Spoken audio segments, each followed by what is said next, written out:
అనగనగా ఒక ఊరిలో నలుగురు స్నేహితులుండేవాళ్ళు. వాళ్ళ పేర్లు టమాటా, ఉల్లిపాయ, పచ్చిమిరపకాయ, ఐస్ క్రీం. ఈ 4 మంచి స్నేహితులు.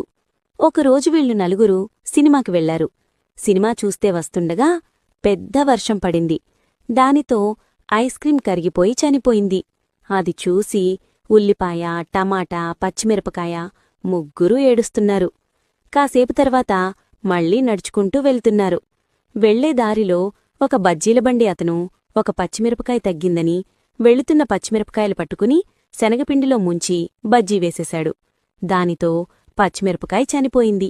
అది చూసి టమాటా, ఉల్లిపాయ నేర్చుకుంటూ ఏడుస్తూ వెళ్ళిపోయారు.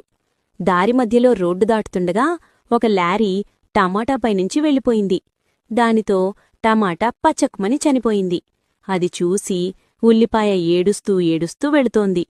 ఉల్లిపాయ శివుడికి తపస్సు చేసింది. శివుడు ప్రత్యక్షమై నీకు ఏమి కోరిక కావాలి అని అడిగాడు. దానికి ఉల్లిపాయ, స్వామీ, ఐస్ క్రీం చనిపోతే పచ్చిమిరపకాయ, టమాటా, నేను ముగ్గురం ఏడిచాము. పచ్చిమిరపకాయ చనిపోతే టమాటా నేను ఏడిచాను. టమాటా చచ్చిపోతే నేనేడిచాను. మరి నేను చనిపోతే ఎవరేడుస్తారు అని శివుణ్ణడిగింది.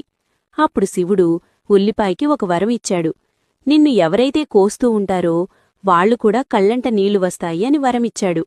అందుకని అప్పట్నుంచి ఎవరు ఉల్లిపాయ కోసినా వాళ్లకి కళ్లంట నీళ్లు వస్తాయి.